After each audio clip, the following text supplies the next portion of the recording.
Good morning, everybody. Good morning. How y'all doing? Good to see you. Welcome to the Center for Spiritual Living, where we are absolutely convinced that life is good, and we gather together to celebrate that. For today are by Ernest Holmes. Here is the way to do it. You are not dealing with conditions. You're dealing with thought. Thought. Nothing else. Thought and spirit. The possibility of demonstrating does not depend upon the environment, the condition, location, personality, or opportunity. It depends solely upon our belief and our acceptance and our willingness to comply with the law through which all good comes. Well, the topic is, there it is. And so when I think about stuff, I think about conditions.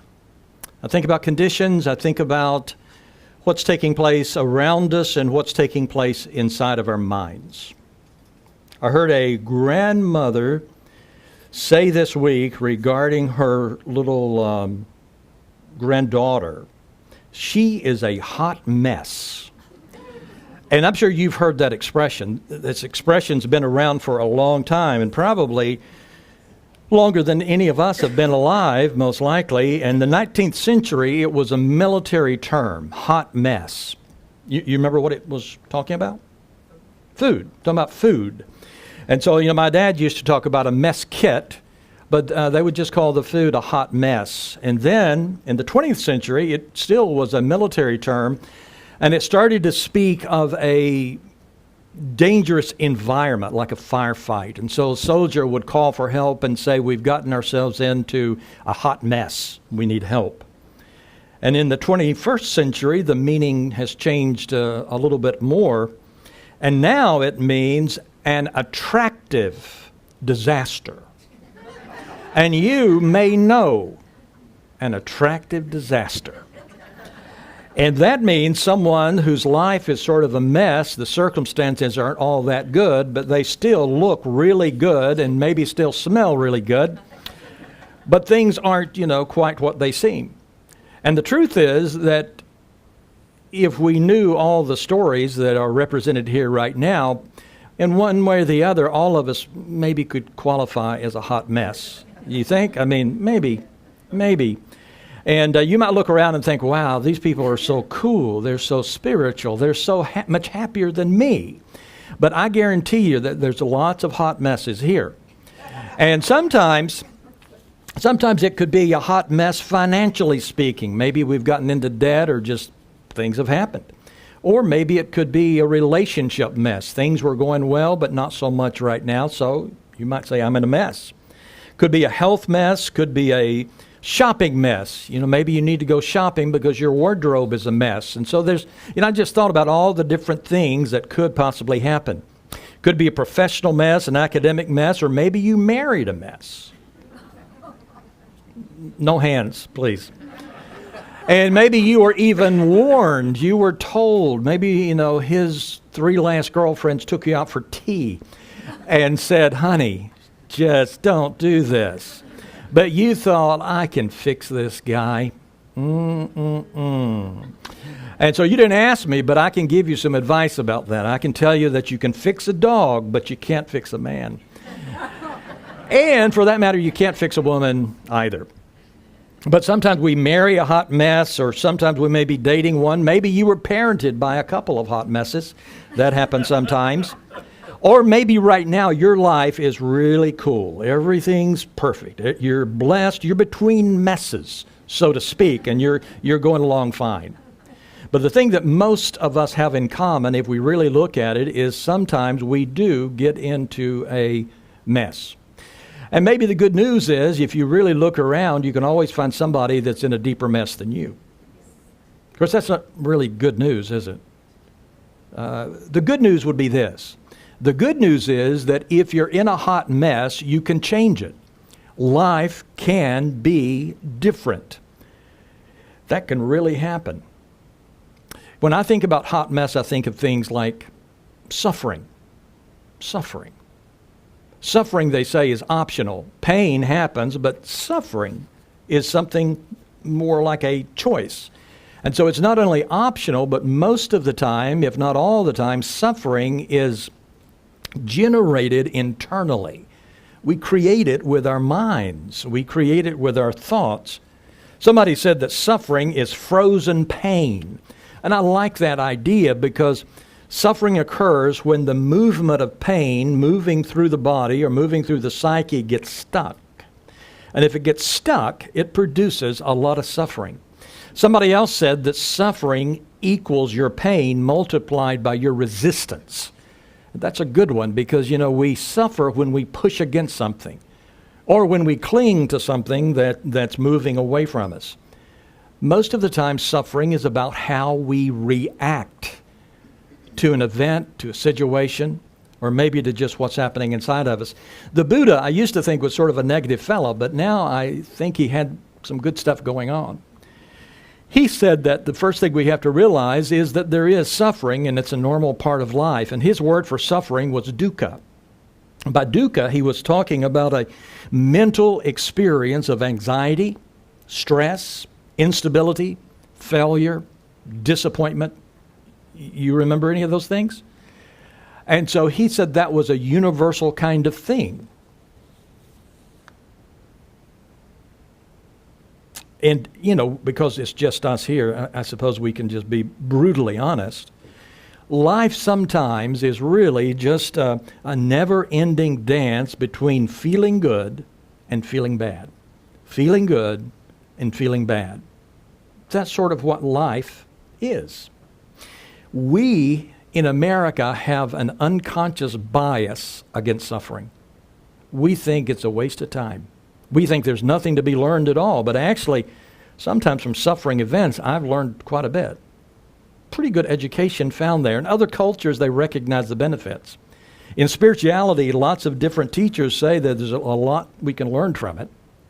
But our culture's debasement of suffering sometimes I think is a major loss for us because we run so fast and numb ourselves so quickly that sometimes we don't learn something that could really help us. And when we do that, what ends up happening is we miss the point and it comes back again. We miss the point and the suffering increases. And so sometimes suffering isn't something that we'd want to label as evil or bad. Somebody else said, and I don't know who said these things, I just remembered them, but somebody said there's three kinds of suffering. One would be physical suffering. So I wake up in the middle of the night and I'm walking around in the house and it's dark and I stub my toe, and you know how that hurts. And so that hurts, and that's suffering. Causes frustration, and sometimes physical suffering could cause, pain could cause anxiety or sadness, stress. Second kind of suffering is caused by changes in life, and life is changing all the time. You can't keep it still. And so those changes can really upset us. If we find something we love, we cling to it. We don't want it to change. And if we're in the midst of something we don't like, we're really trying to push it away, and even those changes can sometimes upset us. It's hard sometimes. Change can drive us almost crazy, produces a lot of suffering. And then thirdly, sometimes it's the unease. It's the unease about the future. If you watch the news, we don't know what's going to happen tomorrow. And that's always true. We don't know what's going to happen, and so sometimes we worry a great deal. And Buddha pointed out that all of the suffering takes place inside of our head. Someone told me once, Bill, it's all in your head.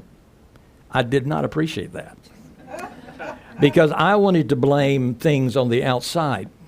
But so often it's true. It's all in my head. And one thing we do is we get tangled up in it. Bob Dylan had a song called Tangled Up in Blue. We get tangled up, but not in blue. We get tangled up in suffering. That's what the Buddha called it, tangled. And so we need something to detangle us, to deconstruct that. If we just let the suffering pass through us, everything goes pretty well because it does move through us.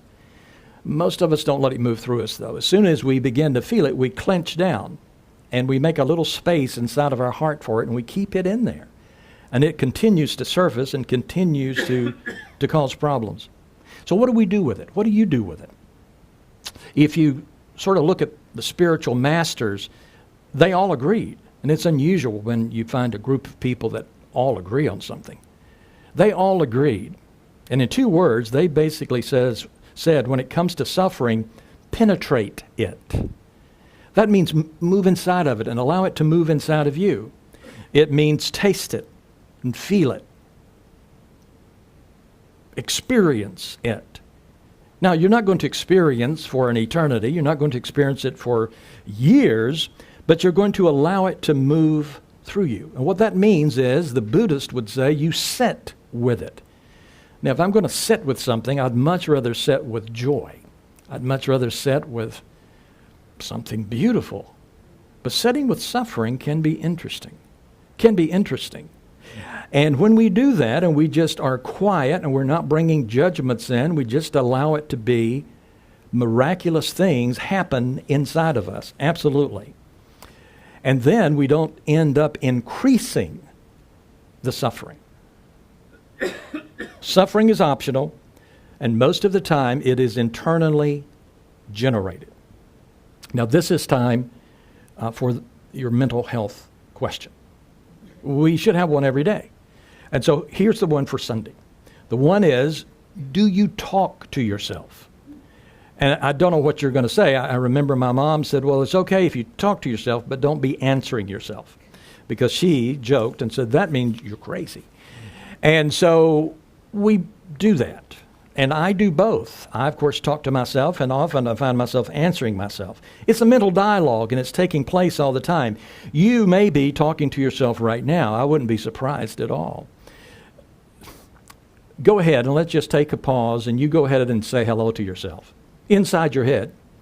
Just say hello with the voice. You got the voice, right? You know what voice I'm talking about? You can make it say anything. Say hi, and it says hi. Say, hey, how you doing? And it will do that too. The voice talks all the time. And if you don't tell it what to say, it's going to make up something and do it itself. And if you notice that voice, and it's important to notice the voice because that's going to be a key to suffering or not suffering. So if you tell the voice, shh, be quiet, it's going to talk even more. And it's talking all the time. And so you wonder, what is it doing? And when it's talking, is it giving me good advice or bad advice? And why does it babble like that? It's doing it constantly. And it takes both sides. You know, if you imagine someone who's thinking about getting married. And so they say to themselves, well, I wonder if I should marry her. No, I don't think I should. I don't think that would be right. Well, but I really love her, so I think I should ask. No, I'm not so sure about that. Remember, you were going to do that with Bernice, and you, if you married Bernice, what would happen to you? Man, your life would be a mess. So you don't want to make a mistake like that. Yeah, but I really want to move forward in this relationship. And you get the idea. I mean, the conversation just goes nonstop, back and forth, back and forth. And so the conversation takes both sides, the positive and the negative sometimes. And so, since we can't scream at the voice, shut up. So how do we handle the voice? Because so much of our suffering comes from that. And again, all the masters say the same thing. They say, sit back and just listen. Sit back and don't identify with what's being said. Just allow it to be said. Just like you would go outside and watch the clouds float by. You don't jump on a cloud. You don't attach to it. You just let it talk. And you don't identify with the voice. Sometimes we spend huge amounts of money to find out which voice is me. I can save you money and time. Which voice is yours? None of them. They're just talking. And sometimes they're saying things that make you happy and feel good, and sometimes it's saying things that doesn't feel good. And we have more than one. We have multiple voices, and they're talking all the time. And what causes suffering is when we identify so closely with that voice that we almost become the voice.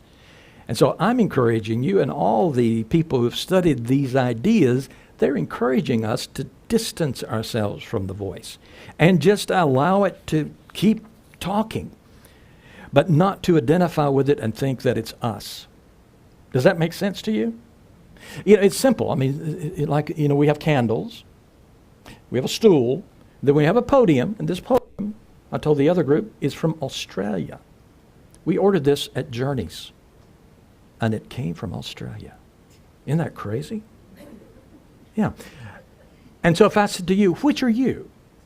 Candle, stool, podium. You'd say, well, I'm not any of those things. And so which voice are you? And the answer is you're not any of those voices. Parts of our bodies create things and secrete things, and your brain creates things and secretes things. And they're called thoughts. And voices go with the thoughts. But that's not what we want to identify with, because if we do that, we throw away and we lose our power. We could give our power to just about anything. Anything that grabs our attention, any condition could grab our power. And so we want to be able to live above those conditions on the outside and live beyond that voice that's going on in the inside. Otherwise, we almost turn into a puppet. And we're being controlled by something on the outside. And so it's really important to think about that voice. And the voice is just babbling on all the time. And why does it chatter like that? Michael Singer, in The Untethered Soul, said this, and I thought, now that is a great idea. He said, the voice inside of us, sometimes it talks for the same reason that a tea kettle whistles. It's letting off steam. Sometimes our energy builds up. Sometimes our energy is called stress. Sometimes it's called anger. Sometimes it's called desire. But when that energy begins to build up, the talking increases. For example, someone told me they were going on a job interview, and we were talking about the voice, and they said on the job interview, the voice just goes crazy. I mean, the person is talking to you during the job interview and asking questions, but you hear these voices in your head saying all kinds of things. Because when the pressure builds up, when stress builds up, that voice talks. I mean, it's like when we need the voice to be quiet, that's when it really starts talking. But if we can distance ourselves and realize, that voice is just something the brain's doing, trying to help me out, then it really helps us a great deal. I mean, I'm walking down the street, and the voice says, look, Bill, there's a dog.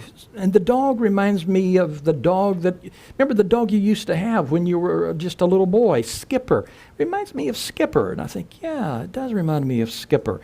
And then I continue walking down the street, and a Buick goes by, and I say, that was a Buick like I used to have. I had a Buick like that when I was 16. And so it narrates your life almost. Always talking. And it can suck you into all kinds of problems. It may say to you, you're quite a loser today. Or it may say you're never going to win. Or it could say you'll never get the job. Or you're going to get the job, but then what's going to happen? It's not going to work out well, and then you're going to die. And so it can say all kinds of little things to you.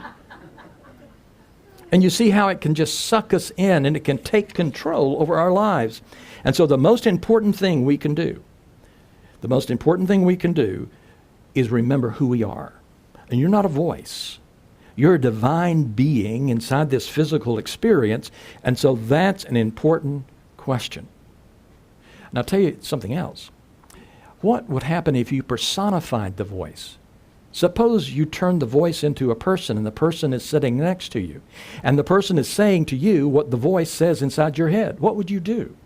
You might punch them, because you wouldn't allow anyone else to talk to you the way that voice talks to you.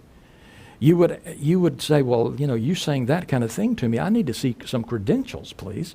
I mean, you're giving advice, and I'm not so sure that's good advice. Do you have a license to be giving advice?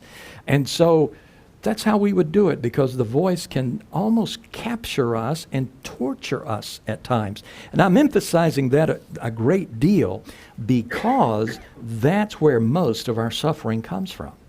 It comes from all of those things going off inside of our head. And so what we want to do is simple. We want to take our life back, because all kinds of things can take your life. People, places, events, even having a dream. You have a bad dream and it ruins your entire day. That happens. So a dream can take your life, and the voice can take your life. And so you want to take your life back. You want to ask yourself, Ramana Maharshi said years ago, ask yourself every day, who am I? And I would go way beyond every day. You want to ask yourself that throughout the day. Who am I? And so when you begin to suffer, you pause and you say, who am I? Am I this voice? Am I what the voice is saying? Absolutely not. And so we bring it back again and again to our true identity. The way some people say it, they say you want to take a deep seat within your own consciousness. And so you imagine that. Topsy-turvy. The world is pulling you around. Conditions are pulling at you. The voice is pulling at you. And you find a nice chair, and you ease down in it, and you relax, and you breathe. And you take a deep seat inside of your own consciousness. Because when you do that, you become crystal. You become clear. You become lucid. And if you don't do that, you get lost. Because there is so much noise. The key to the whole thing is consciousness. And so if we want to learn about consciousness, we don't really learn it so well from a book. We don't learn it so well from a teacher. We learn about consciousness by going within ourselves. We learn about consciousness by going in and watching all those thoughts, all those crazy thoughts that we have. That's how we learn about what consciousness is really all about. The ancient teachings all say that where we want to be and operate from is a high state of consciousness. And I tell you what consciousness can do. Consciousness can focus. I could focus on Sandy, or I could focus on Michael.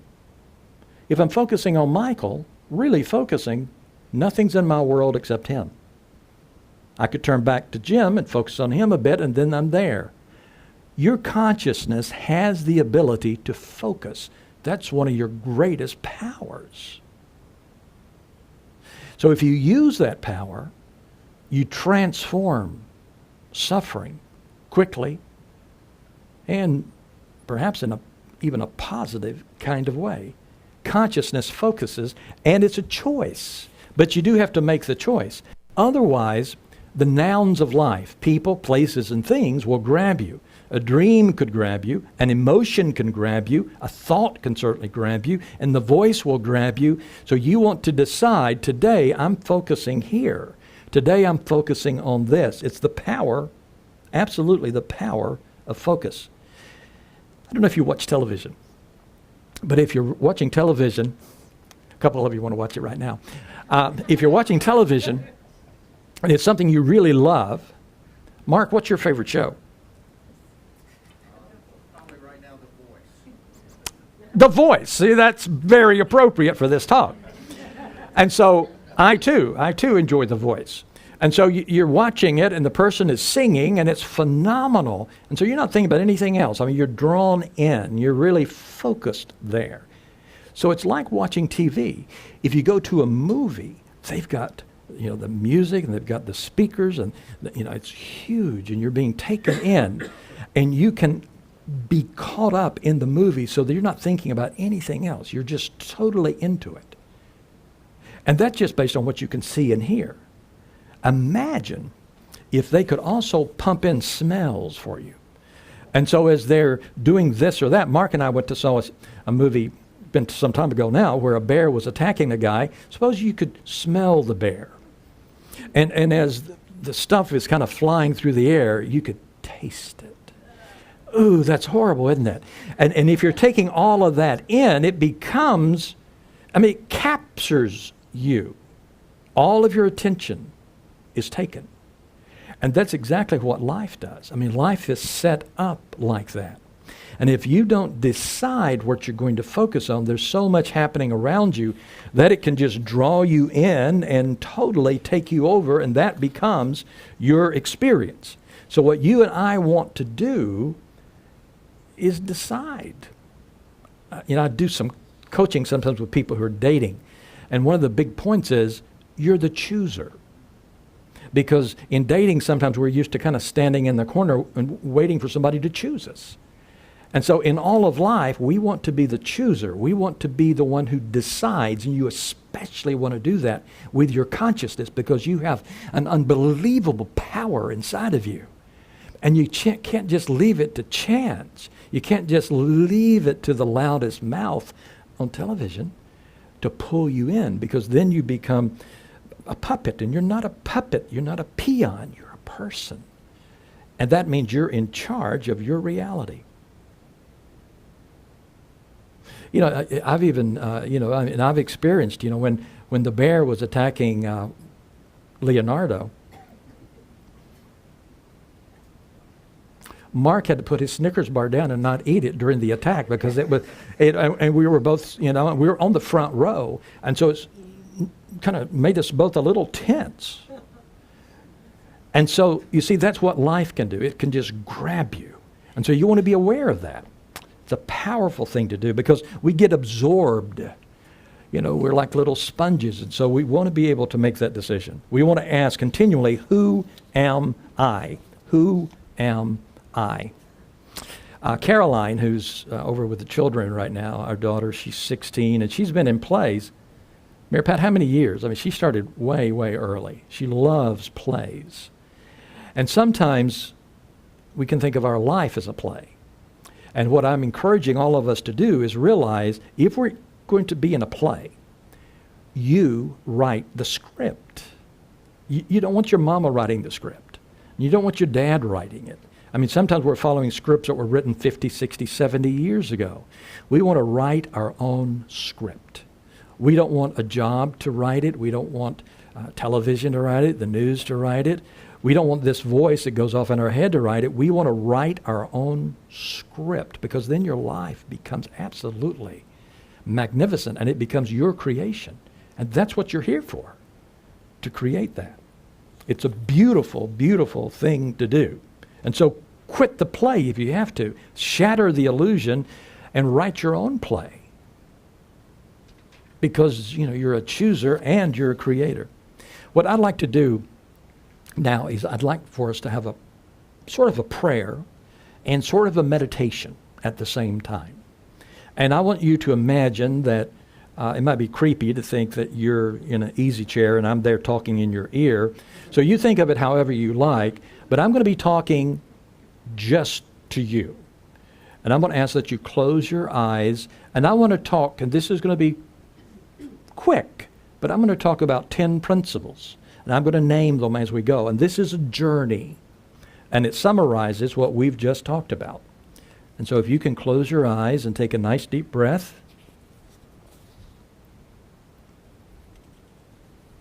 Relax. And if you can, just listen to my voice for the next few minutes. Number one, I want you to realize that you are in there. The watcher, the witness, the noticer. You are in there. And you are experiencing your physical body.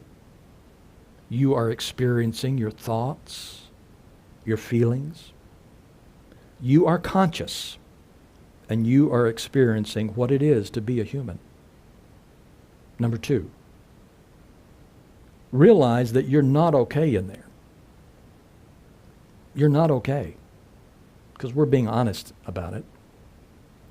If you want to understand why you've done everything you've done in your life, if you want to see really what's going on, then you would want to observe your thoughts and your emotions and the inner state within you. And if you objectively look, you will see that you have almost never been completely at peace.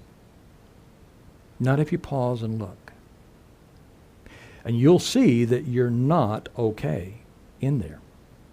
Number three, realize that you are always trying to be okay. You've been doing it since you were a little girl or a little boy.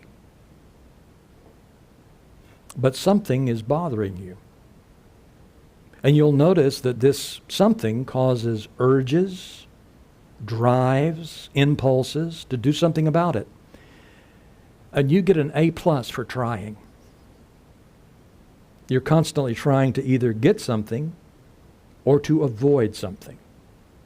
And all of this is done because you are trying to be okay. Number 4. Realize that your mind, your brain, has taken on the job of figuring out how everything needs to be for you to be okay. So your brain works really hard at that. Your mind is always telling you what you should and should not do, and what others should and should not do, and how things should be or should not be. Your brain is constantly working on that. And all of this is your mind's attempt to first create a model of what would be okay, and then to try to make the outside world be what you want it to be. It can drive us crazy. Number 5. Realize that the journey, the process of defining how the outside needs to be, is not going to make you okay. The process of defining how the outside needs to be is not going to make you okay. You've been trying to do it all of your life. But you know that you've never, to be honest, really come close to a state of permanent peace, because the world keeps changing on you. You'll never be okay by playing this game. You and I will never be okay by playing the same game we've been playing, because the world will never match up to our model. There must be a better way. Number 6. Let's learn not to participate in the mind's struggle to be okay. That speaks of the voice. Let's not participate in the mind's struggle to be okay. Instead, let's become the witness. Let's become the noticer. And let's just watch without getting attached either way to all of the thoughts and emotions as they move through, because they're not you. And so we must learn to sit and not participate in the process. Simply allow the disturbance to pass through. It's not that difficult. If you can do this, then all the disturbances will cease by themselves. And life gets quiet. And we begin to feel some sense of peace. No more mess. Number 7. Learn to go about your life just like everybody else. Except, and this is the key, go about your life like everybody else, except that nothing you do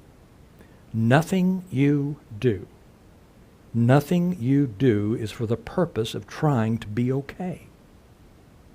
Because as you're the witness, you are okay. If you aren't so preoccupied with trying to be okay, you become free. And when I'm free, I can love really well. When I'm free, I can forgive anything. When I'm free, I have such joy. And so now you're interacting with life, but not for the purpose of being okay. Number 8. As you sincerely let go of those ups and downs, the thoughts, the emotions inside of you, you will begin to feel a deeper energy coming in from behind. Normally, everything you are watching, thoughts and emotions, are sort of in front of you. But now, coming up behind you, you feel Spirit. You feel the presence of God. And it lifts you and brings you great joy and peace. Number 9, your inner experience becomes so beautiful that you fall in love with this energy itself. and you develop a deep personal relationship with it. And then finally, number 10, in that freedom, now you are truly okay. And that means nothing inside or outside of you can cause a disturbance, because now you're living from peace.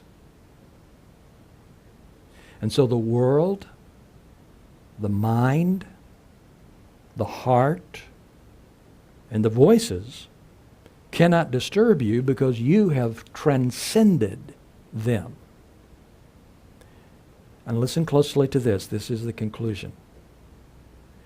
And that means you recognize that you are divinity. You have no boundaries in time or space. You have always existed, and you will always exist. And this will be hard to think about, but it means you have no form, no shape, no gender, no body. You simply are. You've always been, you always will be. You are infinite spirit. Infinite spirit. So Ramana Maharshi says, ask, who am I? And so if you feel a tinge of suffering, take a breath and say, who am I? As you're moving through life, who am I? As you go to sleep, who am I? As you wake up, who am I? And as you do that, as you deal with your children, and your children deal with you, and you move through all of life, who am I? Who am I? Who am I? Your infinite, perfect, beautiful spirit. And will you say with me, and so it is. Thank you.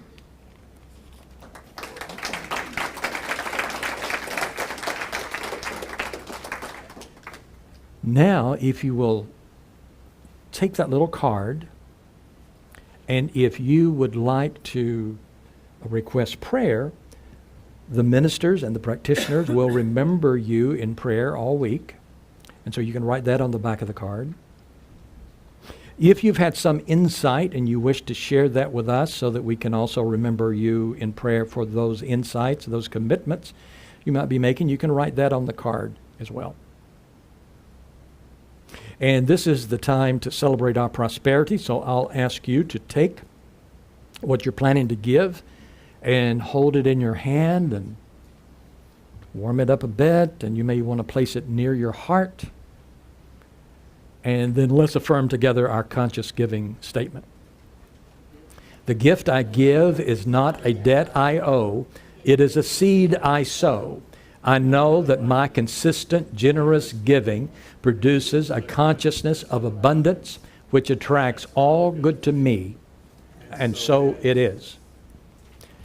Same song? And now you're going to hear, I can't give an introduction. It's just too good. So take this in. Who wrote this song?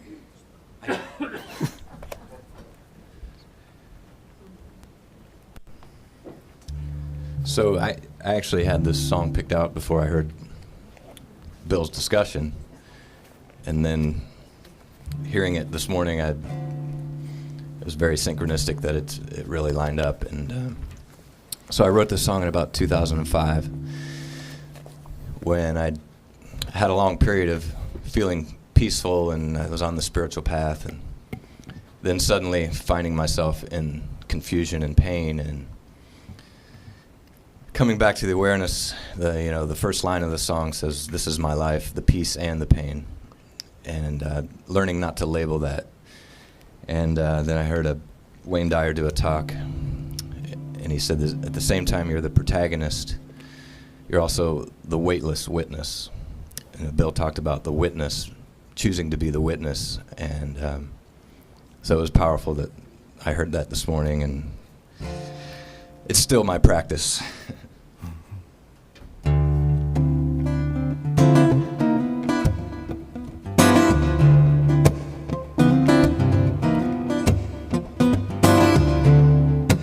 This is my life, the pain. Nothing's wrong and nothing's right. One thing stays the same. 'Cause there's a witness who's weightless, that knows just who I am. And who I am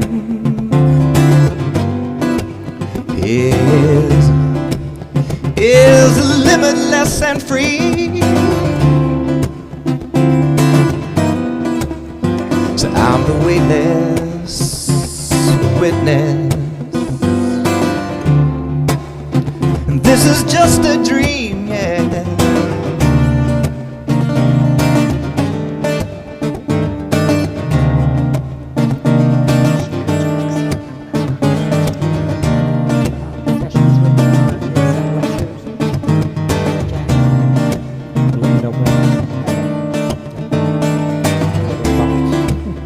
So we are choosing this experience. Yeah, I'm creating the highs and lows, and everything we need is here with us to remind us of our home. We don't need to be right. We don't need to justify. We don't need to be right if we let go, let God. So let go, let God, let go, and let God. Let go, let God. I'm gonna step aside, yeah. Let go, let God. Get me out of the way, let God.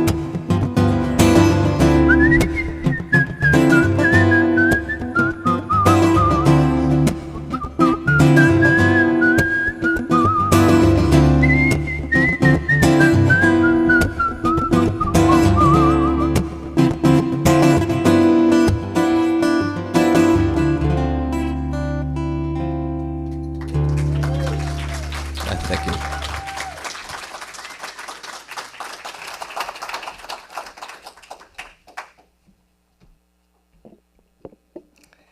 Hi, I'm Leanne Wallace, and I'm co-chair of the Community Outreach Committee. And as you know, the outreach ministry for this month has been Healing Transitions. And in honor of Earth Day yesterday, we had 18 adults and 2 children come out to the women's campus of Healing Transitions, and we transformed the place. I want to thank everybody that came out. They moved 20 cubic yards of mulch, and we chainsawed some fallen branches and cleaned up the meditation trail. The grounds coordinator just couldn't thank us enough yesterday. She was amazed at all that we had done. And, you know, they say the community that plays together stays together, but I think the community that works together stays together too.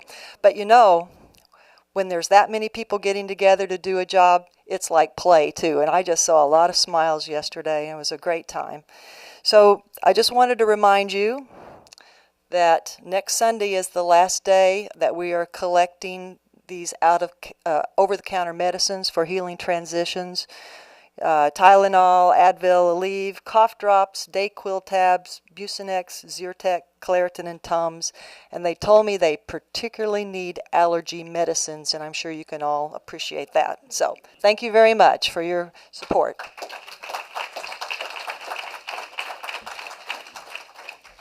Thanks, Leanne. Join Kathy Moon for Miracles for You, a Course in Miracle study group every Saturday from 10:30 till noon. If you'd like to pray with one of our licensed practitioners after the service, they would love to do a 1-minute miracle with you in our clergy offices to my right. And I'd like us to stand for our April affirmation. Could you hand me the...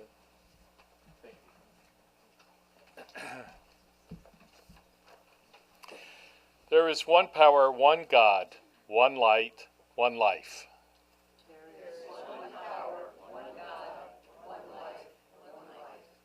I am a manifestation of the One. Within me dwells the eternal God. I am willing to do the inner work to reveal the truth of my divinity.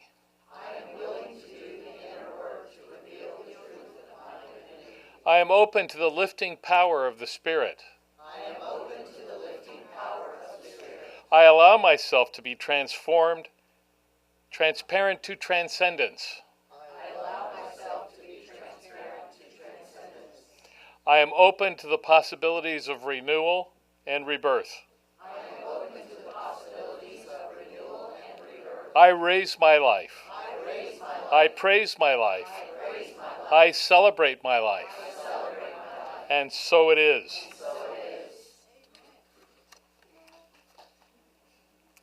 So we have our congregational song.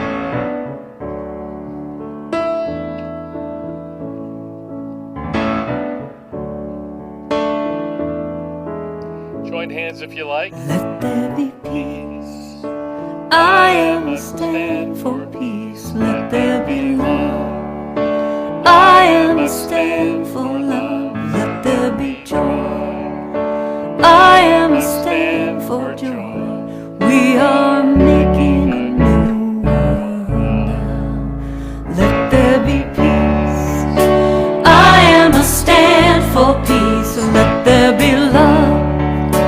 I am a stand for love. Let there be joy.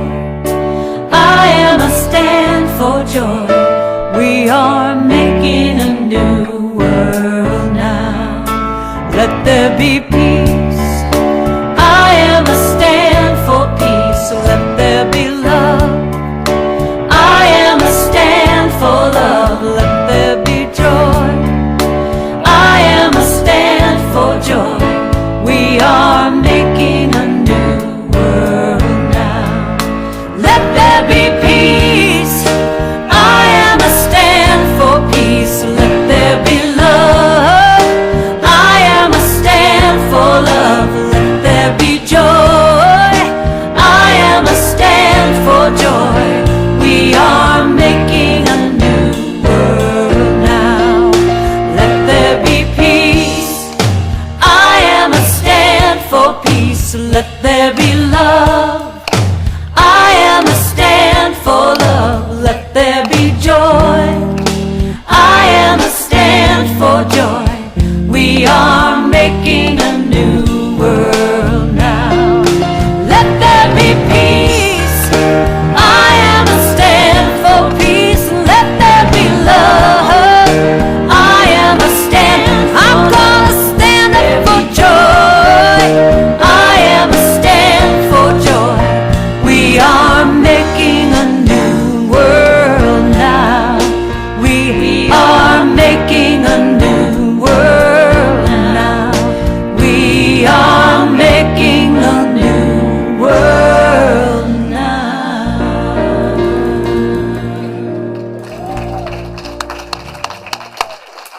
Close your eyes, lift your hearts, and think of that eternal, self-existent presence that is love, that is wisdom, that is mind. And claim your oneness with that. And from that place of gratitude, take everything you've received today and multiply it in the world. And join me in saying, and so it is.